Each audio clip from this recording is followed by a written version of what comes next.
cano da espingarda foi gentilmente baixado. Lustig passou à fase seguinte da tática da argumentação. Despejou um monte de jargões técnicos sobre a operação da caixa, deixando o xerife atordoado, parecendo menos seguro e argumentando com menos insistência. Olhe, disse Lustig, vou lhe devolver o dinheiro agora mesmo. Também vou lhe dar instruções por escrito sobre o funcionamento da máquina, e vou a Oklahoma me certificar de que está funcionando corretamente. Não há o que perder num negócio desses, o xerife concordou relutante. Para deixá-lo totalmente satisfeito, Lustig pegou 100 notas de $100 e lhe deu, dizendo para relaxar e ter um bom final de semana em Chicago. Mais calmo e um pouco confuso, o xerife finalmente foi embora. Nos dias que se seguiram a esse encontro, Lustig conferia o jornal todas as manhãs.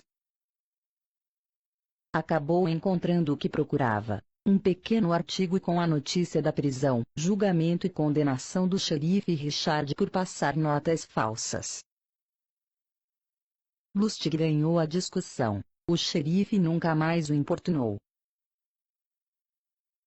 Não discuta. Em sociedade nada deve ser discutido, dê apenas resultados. Benjamin Disraeli, 1804-1881. Lei 10. Contágio. Evite o infeliz e azarado.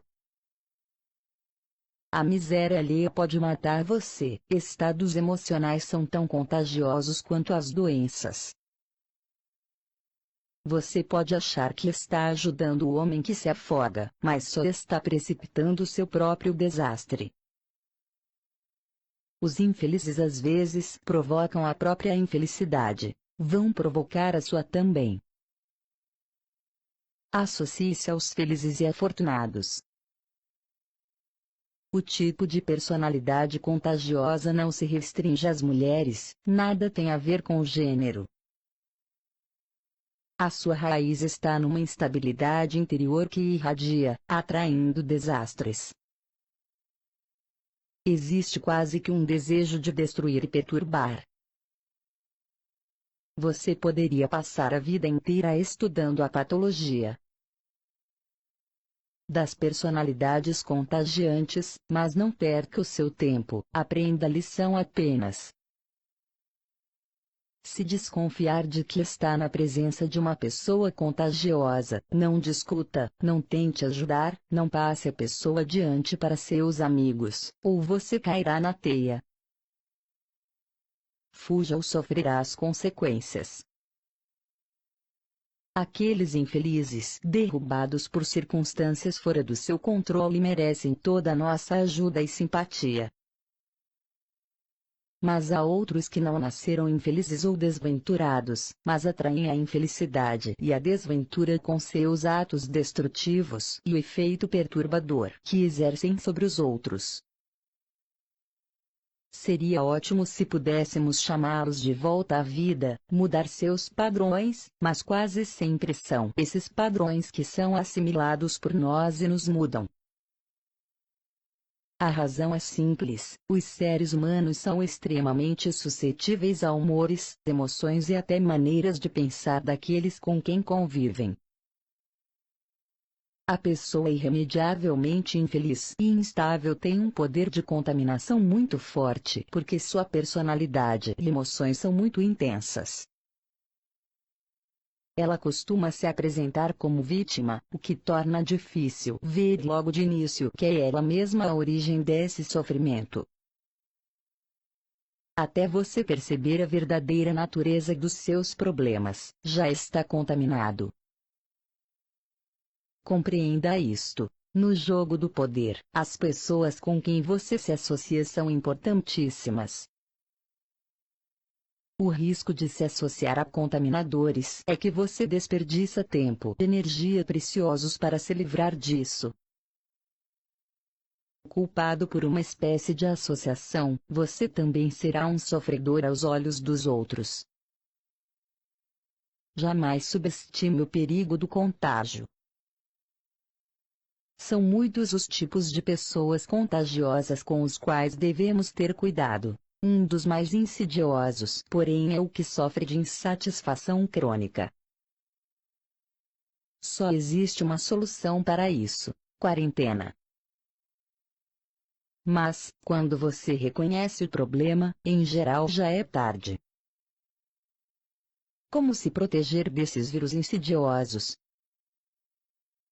A resposta está em julgar as pessoas pelos efeitos que elas exercem sobre o mundo e não pelas razões que elas dão para os seus próprios problemas. As pessoas contagiantes são reconhecidas pela infelicidade que atraem sobre si mesmas, por seu passado turbulento, pela extensa fileira de relacionamentos rompidos, por suas carreiras instáveis e pela própria força de uma personalidade que se apodera de você e o faz perder o juízo. Esteja alerta a estes sinais do contaminador. Aprenda a olhar o descontente no olho. E, o mais importante, não tenha dó. Não se complique tentando ajudar. O contaminador não vai mudar, mas você se confunde. O outro aspecto da contaminação é igualmente válido, e talvez mais fácil de compreender. Há pessoas que atraem a felicidade com o seu bom humor, com a sua natural animação e inteligência. Elas são fonte de prazer e você deve se associar a elas para partilhar a prosperidade que atraem sobre si mesmas. Não estamos falando apenas de bom humor e sucesso. Todas as qualidades positivas podem nos contagiar. Tire proveito do aspecto positivo desta osmose emocional. Se você for triste por natureza, por exemplo, jamais ultrapassará um certo limite. Apenas as almas generosas atingem a grandeza.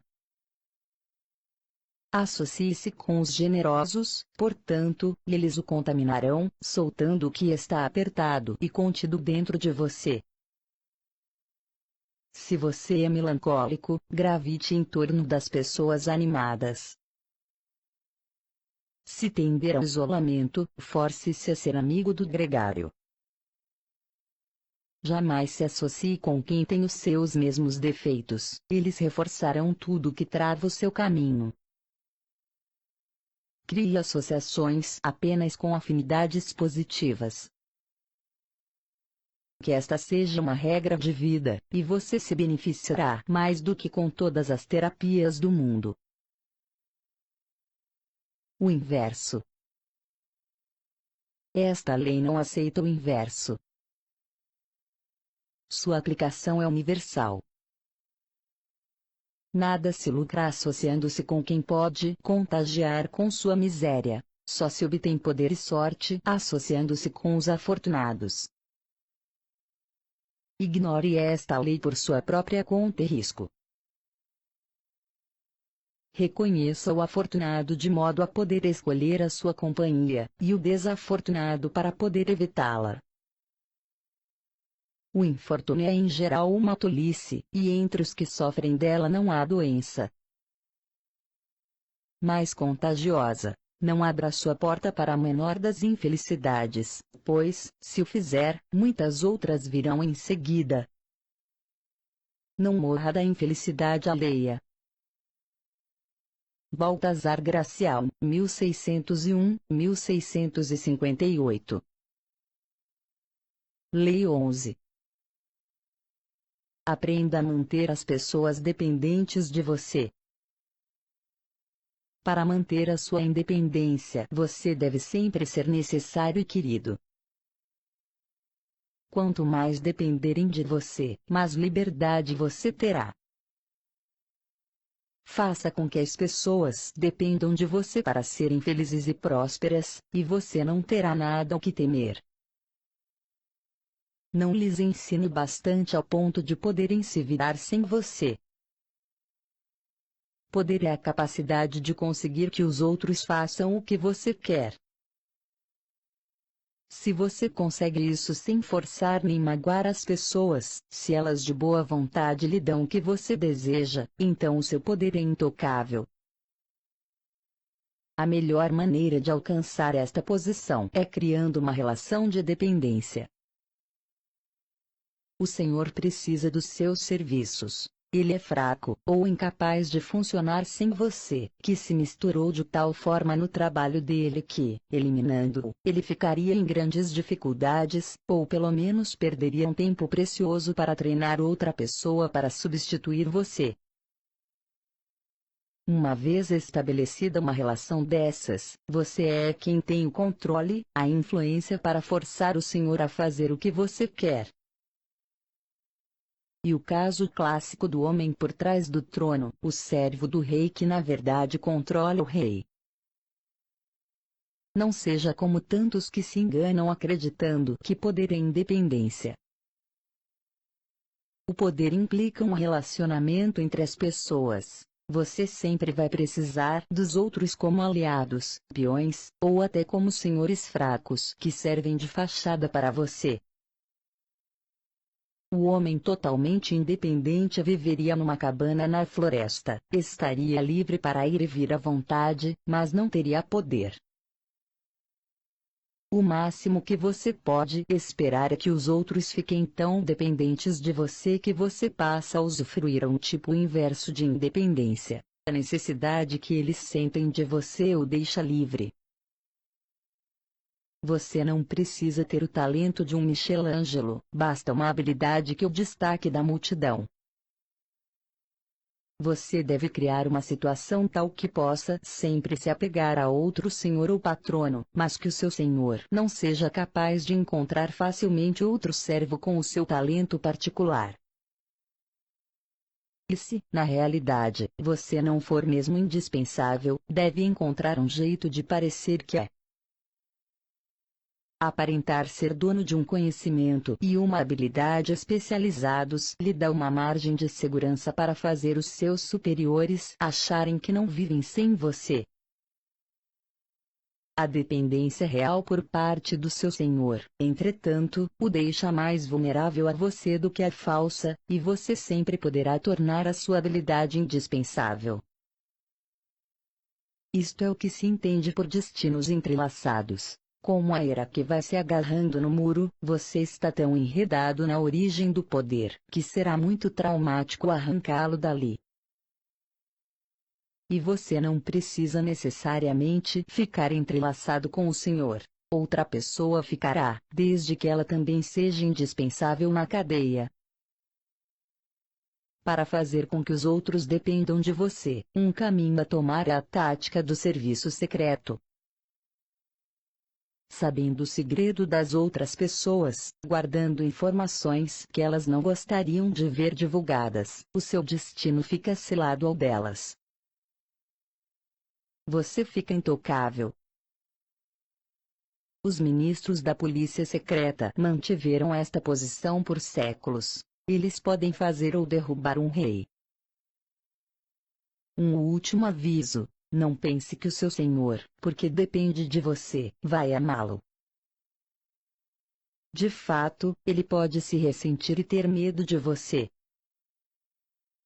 Mas, como disse Maquiavel, é melhor ser temido do que amado. O medo você pode controlar, o amor, não. Depender de sentimentos tão sutis e inconstantes como amor ou amizade só deixa você inseguro. É melhor que os outros dependam de você por temer as consequências de perdê-lo do que por gostar da sua companhia. O inverso. O lado negativo de fazer os outros dependerem de você é que você, de certa forma, fica dependente deles.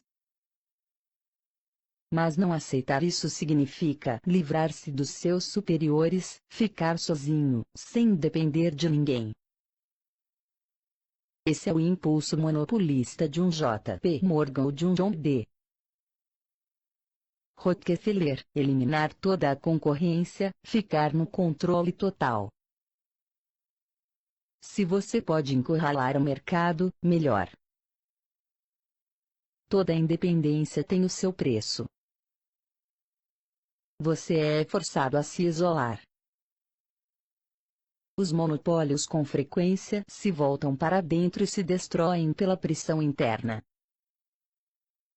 Eles também despertam fortes ressentimentos, fazendo os inimigos se unirem contra eles.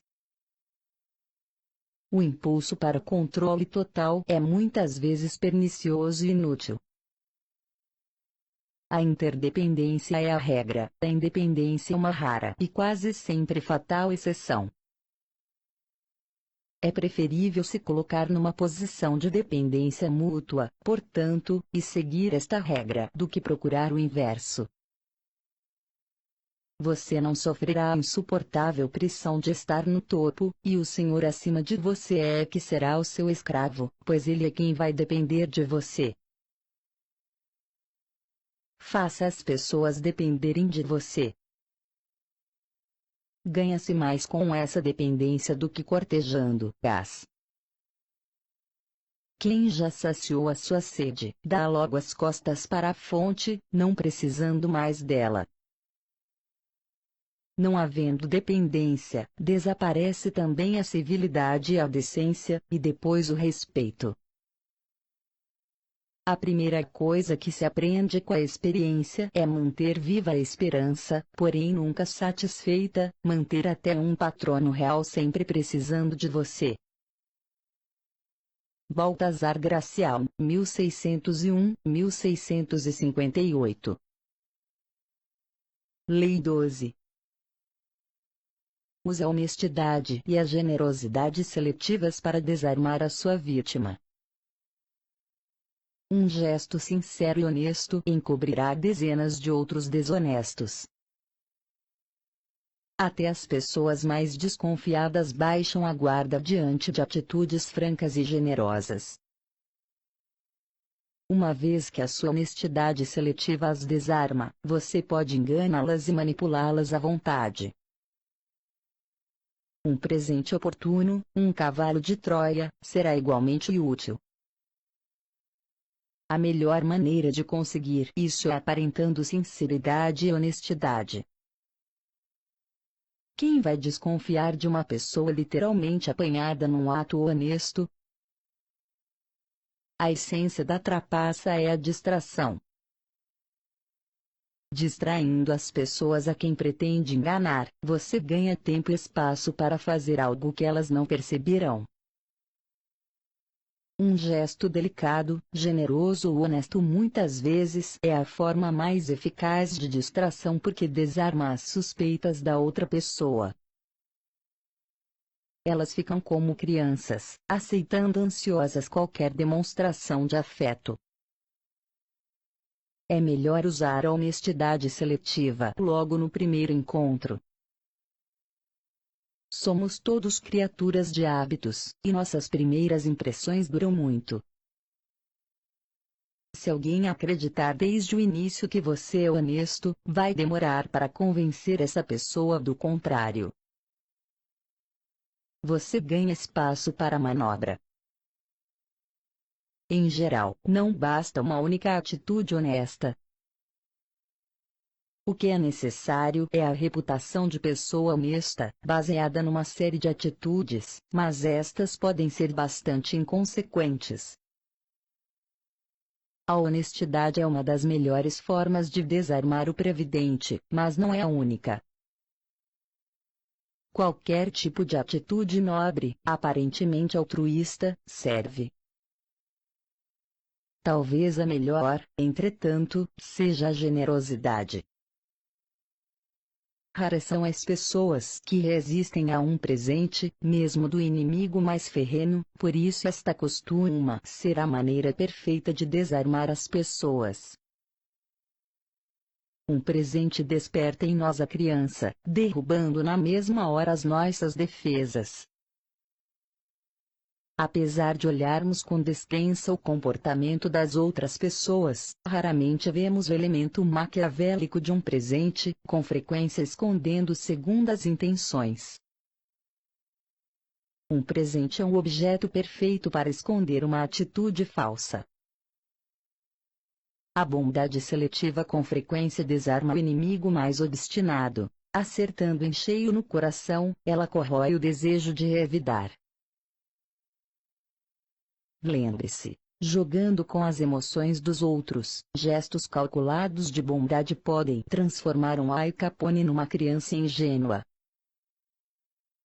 Como qualquer abordagem emocional, a tática deve ser praticada com prudência. Se as pessoas perceberem, os sentimentos de gratidão e cordialidade frustrados se transformarão em ódio e desconfiança na sua forma mais violenta. Se não for capaz de fazer o gesto parecer sincero, não brinque com fogo. O inverso. Quando você já tem um histórico de dissimulações, não há honestidade, generosidade ou gentileza que consiga enganar as pessoas. De fato, isso só chamará mais atenção. Quando você já é visto como falso, uma atitude honesta de repente é apenas suspeita. Nestes casos, é melhor bancar o patife. Nada na esfera do poder está escrito em pedra. A falsidade declarada às vezes encobre as suas pegadas, e até o faz ser admirado pela honestidade da sua desonestidade. Lei 13. Ao pedir ajuda, apele para o egoísmo das pessoas, jamais para a sua misericórdia ou gratidão. Se precisar pedir ajuda a um aliado, não se preocupe em lembrar a ele a sua existência e boas ações no passado. Ele encontrará um meio de ignorar você. Em vez disso, revele algo na sua solicitação, ou na sua aliança que o beneficiará, e exagere na ênfase. Ele reagirá entusiasmado se vir que pode lucrar alguma coisa com isso. Na sua busca de poder, você vai se encontrar constantemente na posição de ter que pedir ajuda aos mais poderosos. Pedir ajuda é uma arte, que depende da sua capacidade para compreender a pessoa com quem está lidando, e não confundir o que você precisa com as necessidades dela. As pessoas, na sua maioria, não conseguem isso, porque estão totalmente presas aos seus próprios desejos e necessidades. Elas começam supondo que as pessoas com quem estão lidando têm um interesse altruísta em ajudá-las. Falam como se as suas necessidades tivessem alguma importância para estas pessoas, que provavelmente não estão dando a mínima. Às vezes elas se referem a questões maiores, uma grande causa, ou emoções grandiosas como amor e gratidão. Preferem o quadro geral, quando as simples realidades cotidianas seriam muito mais atraentes. O que elas não percebem é que até a pessoa mais poderosa está presa ao seu próprio conjunto de necessidades, e que se você não acenar para o seu egoísmo ela simplesmente o verá como alguém desesperado ou, na melhor das hipóteses, uma perda de tempo. Cada pessoa com quem você lida é como se fosse uma outra cultura, uma terra estranha com um passado que nada tem a ver com o seu. No entanto, é possível desfazer as diferenças entre dois, apelando para o egoísmo do outro.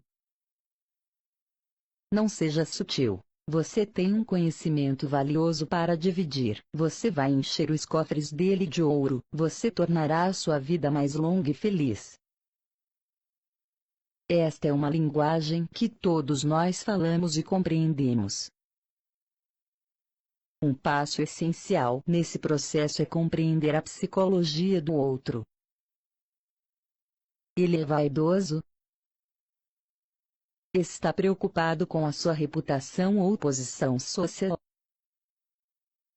Tem inimigos que você poderia ajudar a vencer. A sua motivação é apenas o dinheiro e o poder. O egoísmo é a alavanca que move as pessoas.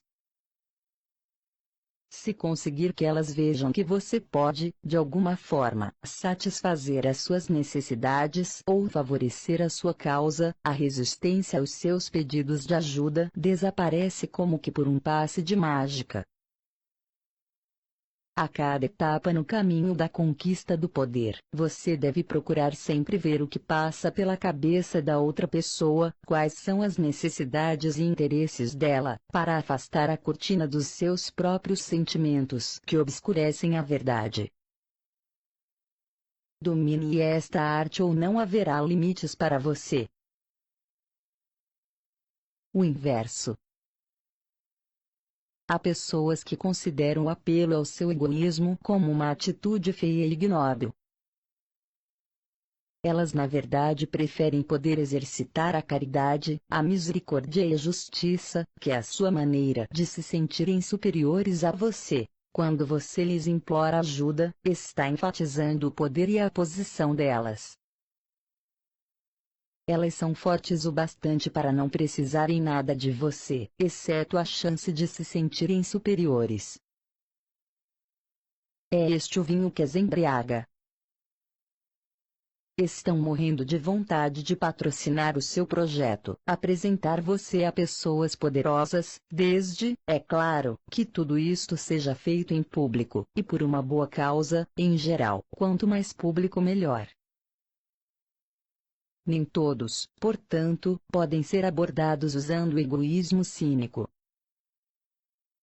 Algumas pessoas ficaram desconcertadas, porque não querem parecer motivadas por essas coisas. Elas querem uma oportunidade para exibir o seu bom coração. Não seja tímido. Dê a elas essa oportunidade. Não é que você esteja abusando da sua boa fé pedindo ajuda, elas realmente sentem prazer em dar, e serem vistas dando. Você deve saber diferenciar as pessoas poderosas e descobrir quais são os seus motivos e necessidades básicas. Se elas transpiram ganância, não apele para a sua caridade. Se elas querem parecer nobres e caridosas, não apele para a sua ganância. A maneira mais rápida e eficaz de fazer fortuna é deixar as pessoas verem claramente que é do interesse delas promover o seu. Jean de La Bruyère, 1645-1696. Lei 14. Banque o amigo.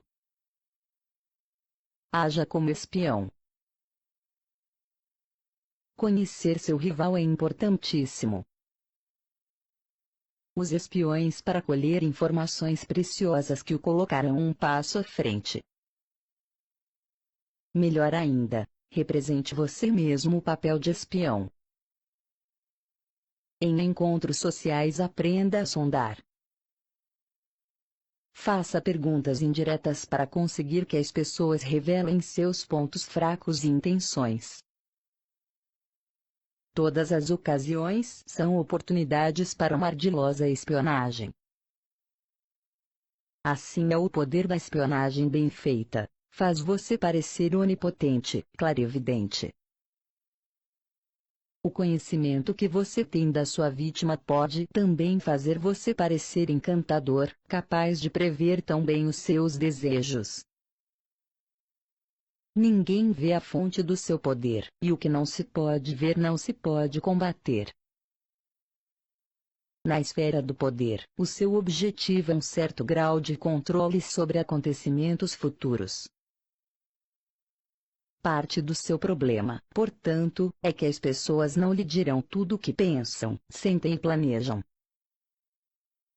Controlando o que dizem, elas quase sempre mantêm ocultas as partes mais críticas da sua personalidade, suas fraquezas, seus motivos secretos, suas obsessões. O resultado é que não se pode prever seus movimentos, e fica-se constantemente no escuro. O truque é achar um meio de sondá-las, descobrir seus segredos e intenções ocultas, sem deixar que saibam o que você está pretendendo fazer. Não é assim tão difícil como você pensa. Uma fachada cordial permitirá que você colha informações sigilosas de amigos e inimigos igualmente. Deixe que os outros consultem o horóscopo, ou as cartas do tarô. Você tem meios mais concretos de ver o futuro. A maneira mais comum de espionar é usando outras pessoas. O método é simples, eficaz, mas arriscado. Você certamente obtém informações, mas tem pouco controle sobre as pessoas que estão fazendo o trabalho. Talvez por inépcia elas revelem a sua espionagem, ou até secretamente se voltem contra você.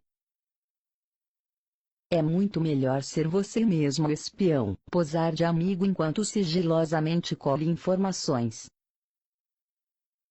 Nas reuniões sociais e encontros inocentes, preste atenção.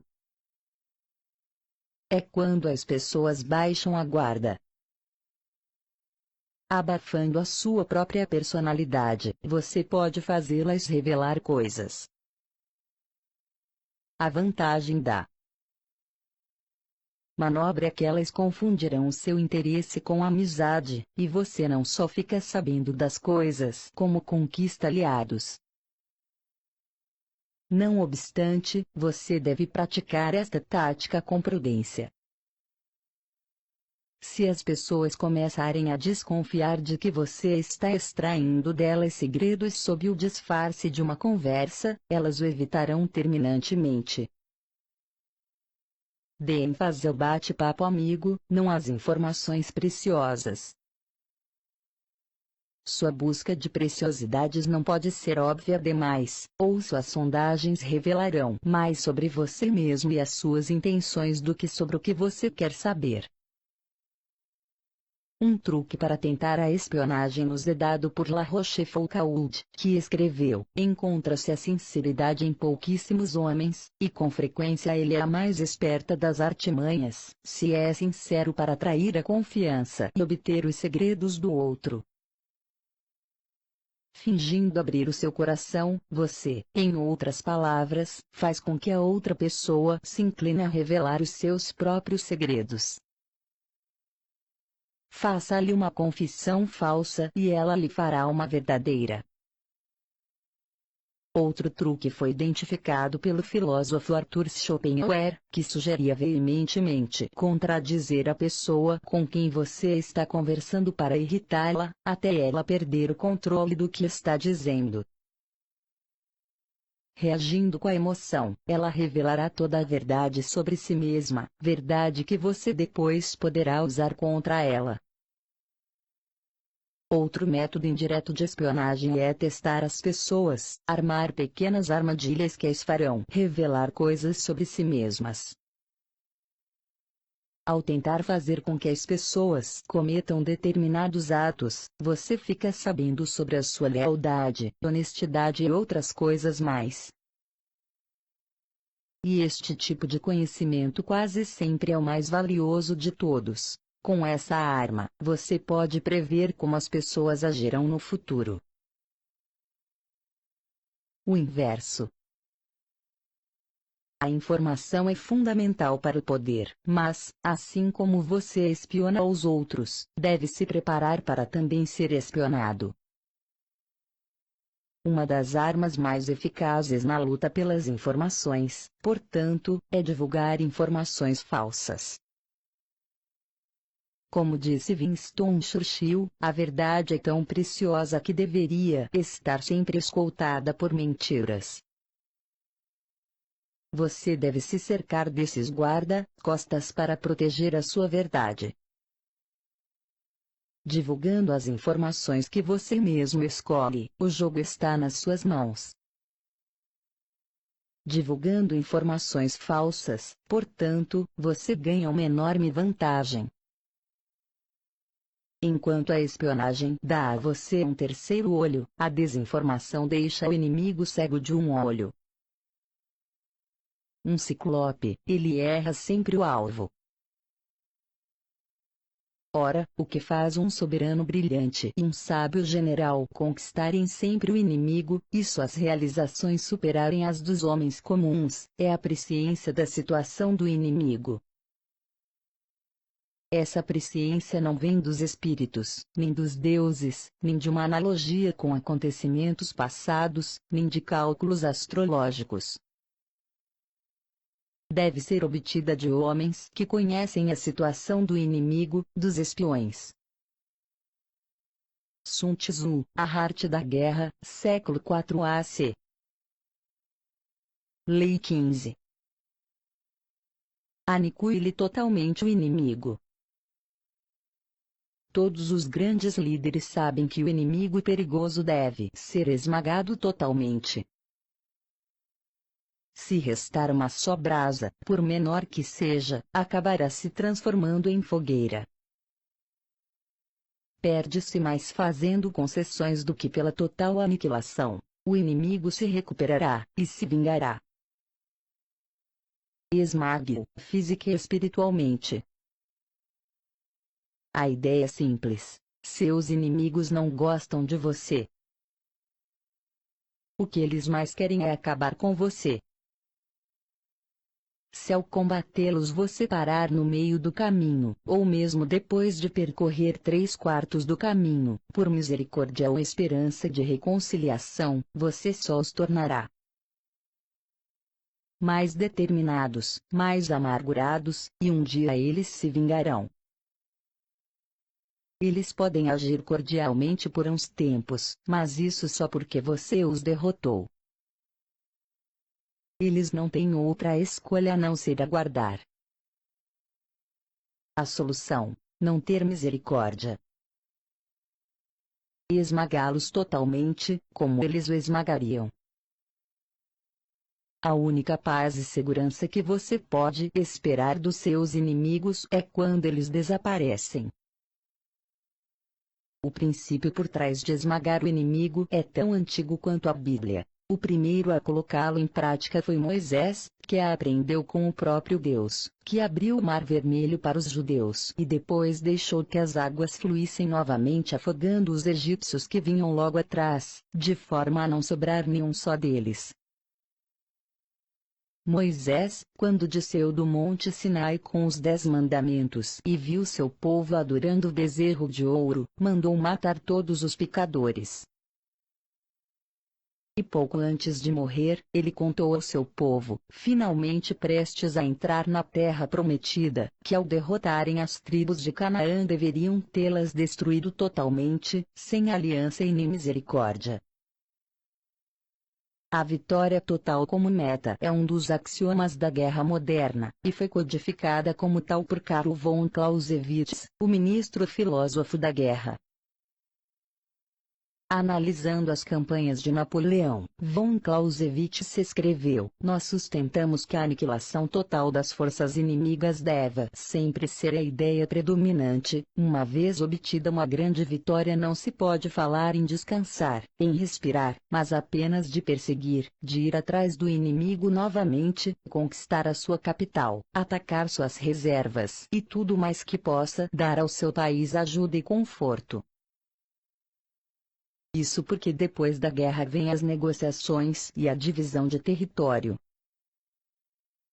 Se você teve apenas uma vitória parcial, vai inevitavelmente perder nas negociações o que lucrou com a guerra. A solução é simples: não dê opção aos seus inimigos. Aniquile-os e você é quem vai trinchar o território deles.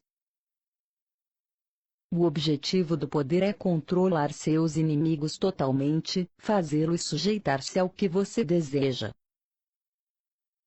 Você não pode se dar ao luxo de fazer concessões.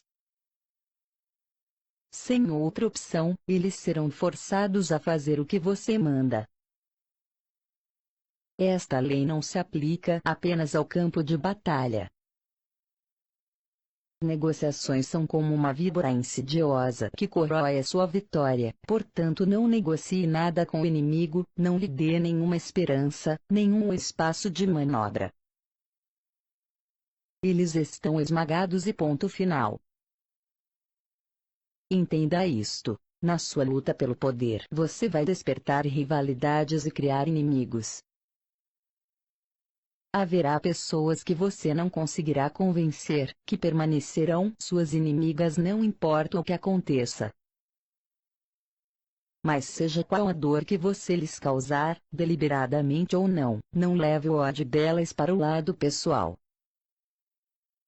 Reconheça apenas que não há possibilidade de paz entre vocês dois, principalmente se você continuar no poder.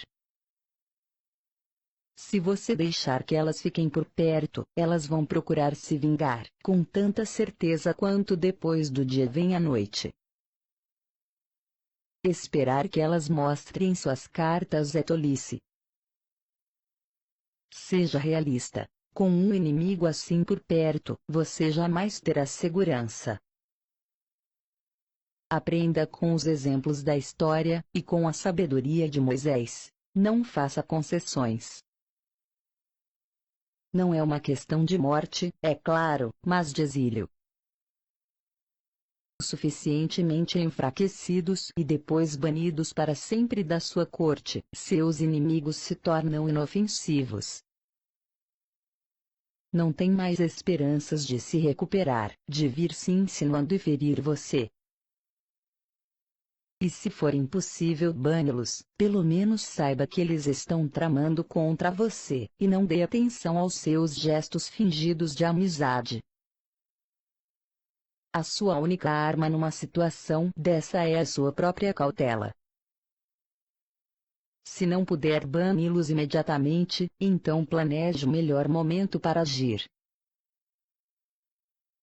O inverso.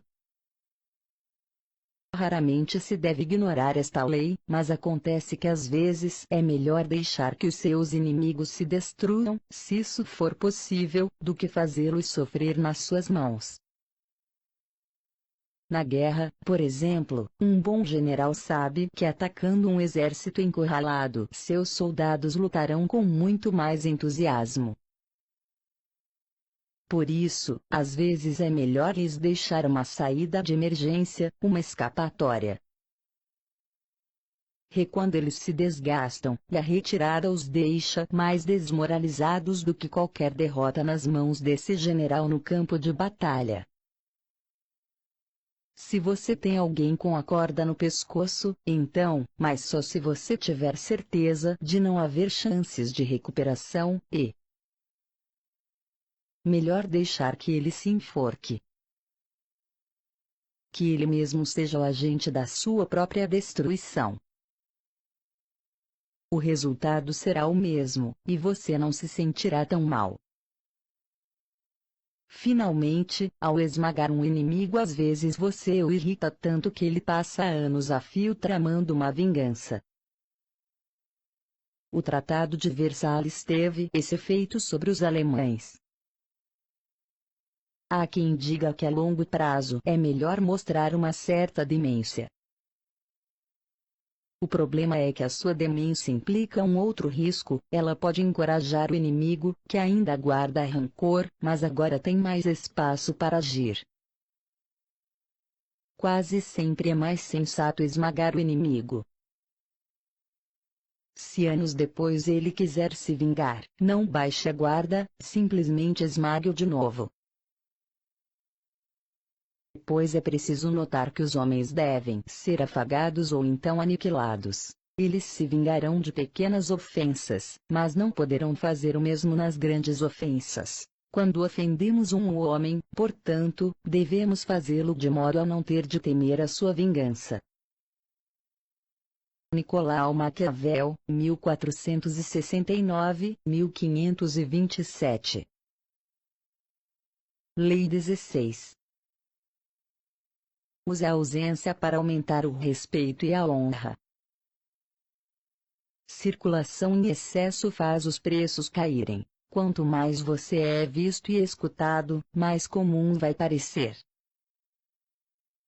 Se você já se estabeleceu em um grupo, afastando-se temporariamente se tornará uma figura mais comentada, até mais admirada.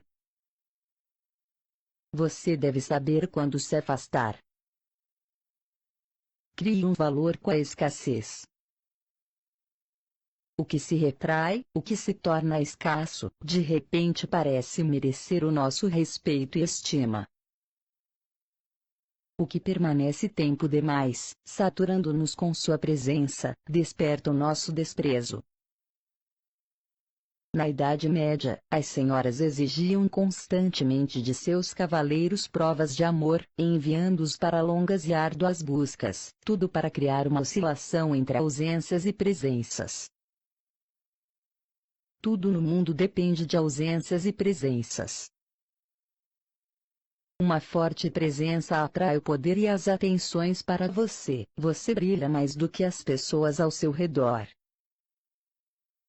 Mas tem um ponto, inevitavelmente, em que a presença em demasia cria o efeito contrário. Quanto mais você é visto e ouvido, mais o seu valor diminui. Você se torna um hábito. Não importa o quanto você tente ser diferente, sutil, sem você saber por que as pessoas começam a respeitá-lo cada vez menos. E preciso aprender a se retirar no momento certo, antes que elas inconscientemente o forcem a isso. E um jogo de pique-esconde. A verdade dessa lei pode ser comprovada facilmente quando se trata de amor e sedução. No início, a ausência da pessoa amada estimula a sua imaginação, envolvendo a ele ou a ela numa espécie de aura. Mas esta aura desaparece quando você sabe demais, quando a sua imaginação não tem mais espaço para divagar. O ser amado se torna uma pessoa como outra qualquer, alguém cuja presença não desperta mais tanto interesse. E por isso que a cortesã francesa do século XVII aconselhava fingir sempre estar se afastando da pessoa amada.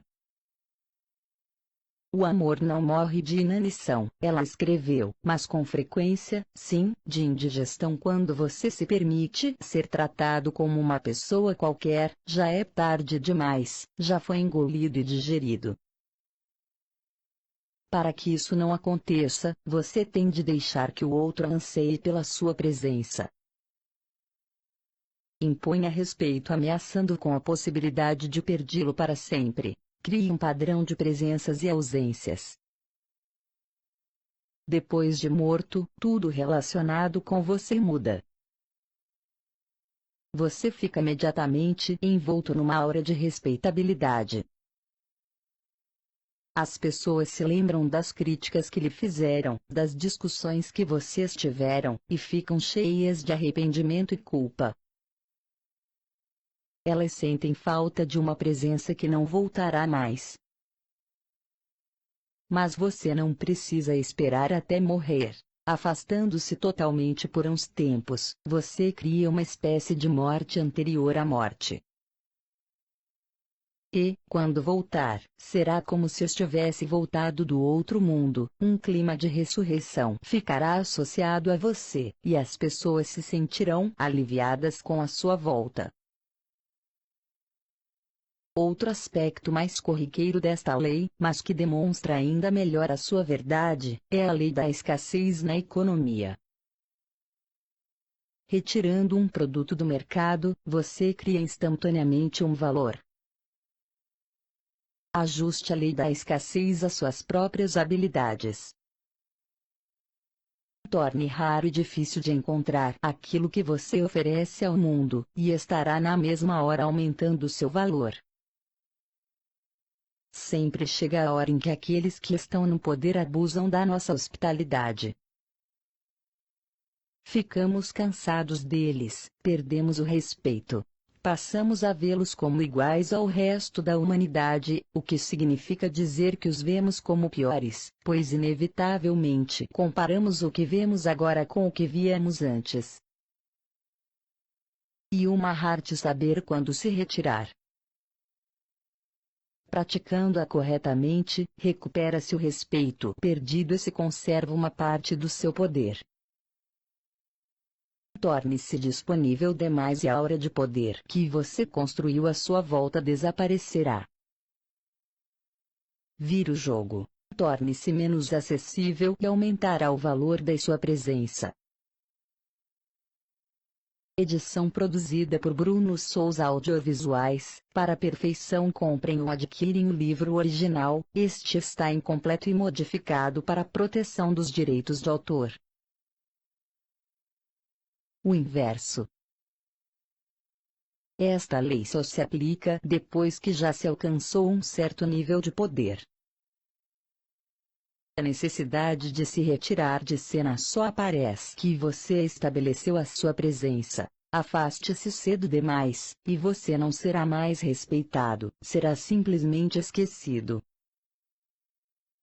Quando você estiver começando a atuar no palco do mundo, crie uma imagem que possa ser reconhecida, reproduzida e vista por toda parte.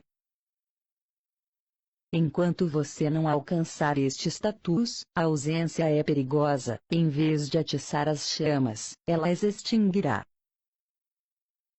No amor e na sedução, similarmente, a ausência só é eficaz se você tiver envolvido o outro com a sua própria imagem, se ele, ou ela, já o estiver vendo por toda parte. Tudo deve lembrar ao seu amor da sua presença, de tal forma que, se você resolver se afastar, ele estará sempre pensando em você, sempre vendo você mentalmente. Lembre-se. No início, não desapareça, seja onipresente. Só o que é visto, apreciado e amado deixará saudades na sua ausência. Use a ausência para criar respeito e estima. Se a presença diminui a fama, a ausência a faz crescer. O homem que quando ausente é considerado um leão torna-se, quando presente, comum e ridículo. Os talentos perdem o brilho quando nos acostumamos a eles, pois o revestimento exterior da mente é visto com mais facilidade do que o seu núcleo interior mais rico.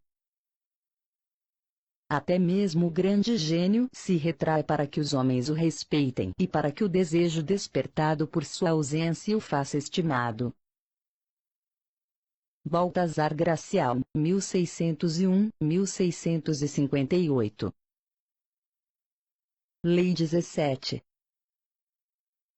Mantenha os outros em um estado latente de terror. Cultive uma atmosfera de imprevisibilidade.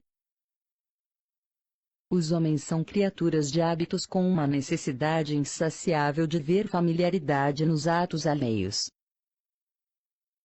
A sua previsibilidade lhes dá um senso de controle. Vire a mesa. Seja deliberadamente imprevisível. O comportamento que parece incoerente ou absurdo os manterá desorientados, e eles vão ficar exaustos tentando explicar seus movimentos. Levada ao extremo, esta estratégia pode intimidar e aterrorizar. O xadrez contém a essência da vida. Primeiro, porque para vencer você tem que ser extremamente paciente e previdente. Segundo, porque o jogo se baseia em padrões, sequências inteiras de movimentos que já foram feitos antes e continuarão sendo feitos, com ligeiras alterações, em qualquer jogo. O adversário analisa os padrões que você está usando e os aproveita para tentar prever os seus movimentos. Não lhe dando nada de previsível em que basear a sua estratégia, você consegue uma grande vantagem. No xadrez, como na vida, quando não conseguem imaginar o que você está fazendo, as pessoas ficam em estado de terror, aguardando, incertas, confusas. Nada é mais aterrorizante do que o repentino e imprevisível. Por isso tememos tantos terremotos e tornados. Não sabemos quando eles vão acontecer. Depois do primeiro, esperamos aterrorizados o segundo. Em grau menor, é assim que o comportamento humano imprevisível atua sobre nós. Os animais têm um padrão fixo de comportamento, por isso é possível caçá-los e matá-los. Só o homem tem a capacidade de alterar conscientemente o seu comportamento, de improvisar e se livrar do peso da rotina e do hábito. Mas a maioria dos homens não percebe esse poder. Preferem o conforto da rotina, da natureza animal que os faz repetir sempre as mesmas ações, compulsivamente várias vezes. Agem assim pela lei do menor esforço, e porque se enganam achando que se não perturbarem ninguém, ninguém o perturbará. Compreenda, a pessoa com poder infunde um certo medo ao perturbar deliberadamente as pessoas à sua volta, mantendo a iniciativa do seu lado. Às vezes você precisa atacar de repente, deixar os outros tremendo quando menos esperam por isso. E um artifício usado pelos poderosos há séculos.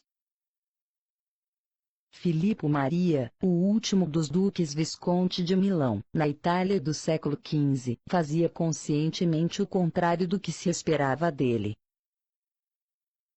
Por exemplo, às vezes ele enchia de atenções um cortesão, e aí, quando o homem já estava começando a achar que ia ser promovido, de um momento para o outro ele passava a tratá-lo com o maior desprezo. Confuso, o homem deixava a corte, mas o duque de repente se lembrava dele e voltava a tratá-lo bem. A imprevisibilidade é com frequência a tática do mestre, mas o pobre diabo também pode usá-la com grande eficácia. Se você estiver em minoria ou encurralado, faça uma série de movimentos imprevisíveis. Seus inimigos ficarão tão confusos que se retrairão ou cometerão um erro tático. Na primavera de 1862, durante a Guerra Civil Americana, o general Stonewall Jackson, com um exército de 4.600 soldados confederados, estava atormentando os exércitos maiores da União no Vale Shenandoah. Enquanto isso, não muito longe dali, o general George Brinton McClellan, chefiando um exército de 90.000 soldados da União, saía de Washington marchando para o sul a fim de cercar Richmond, na Virgínia, a capital confederada. Durante aquela campanha, Jackson várias vezes saiu com seus soldados do Vale Shenandoah e depois voltou. Seus movimentos não faziam sentido. Estaria ele se preparando para ajudar a defender Richmond? Estaria marchando sobre Washington, agora que a ausência de McClellan a deixara desprotegida? Dirigia-se para o norte para arrasar tudo por lá. Porque o seu pequeno exército se movia em círculos. Os movimentos inexplicáveis de Jackson fizeram os generais da União retardarem a marcha sobre Richmond, enquanto aguardavam para descobrir o que ele estava tramando. Nesse meio tempo, o Sul conseguiu enviar reforços para a cidade. Uma batalha que poderia ter esmagado a Confederação se transformou num empate. Jackson usou esta tática repetidas vezes ao enfrentar forças numericamente superiores. Desoriente, confunda e surpreenda o inimigo sempre, se possível, dizia ele. Essas táticas vencerão sempre. Um pequeno exército será capaz, portanto, de destruir outro maior. Esta lei se aplica não só à guerra, mas às situações do cotidiano. Os outros estão sempre tentando entender o motivo das suas ações e usar a sua previsibilidade contra você. Faça um movimento totalmente imprevisível e os colocará na defensiva. Sem entender nada, eles ficam aflitos e, nesse estado, é fácil intimidá-los. Pablo Picasso disse certa vez: o melhor cálculo é a ausência de cálculo. Quando você alcança um certo grau de reconhecimento, os outros em geral imaginam que se você faz alguma coisa, deve ser por um motivo inteligente. Portanto, é tolice planejar com muito cuidado e antecedência os seus movimentos. É melhor agir caprichosamente. Durante uns tempos, Picasso trabalhou com o marchand Paul Rosenberg. Deixava-o livre para vender seus quadros, mas um dia, sem nenhum motivo aparente, ele disse ao sujeito que não lhe daria mais nenhuma obra para vender. Segundo Picasso, Rosenberg ficou 48 horas tentando imaginar por quê. Eu estaria reservando peças para um outro marchand. Eu continuava trabalhando e dormindo, e Rosenberg imaginando. 2 dias depois ele voltou, nervoso, ansioso, dizendo: afinal de contas, caro amigo, você não me abandonaria se eu lhe oferecesse tudo isso, dizendo uma quantia substancialmente maior, por esses quadros em vez do preço que estou acostumado a pagar, não é mesmo? A imprevisibilidade não é apenas um instrumento de terror. Embaralhando os seus padrões diariamente, você agita as coisas e estimula o interesse. As pessoas falarão de você, atribuirão motivos e darão explicações que nada têm a ver com a verdade, mas estarão sempre pensando em você. No final, quanto mais caprichoso você parecer, mais respeito conquistará. Só os extremamente subordinados agem de maneira previsível. O governante esclarecido é tão misterioso que parece não ter morada, é tão inexplicável que não se sabe onde buscá-lo. Ele repousa na inação lá em cima, e seus ministros tremem cá embaixo.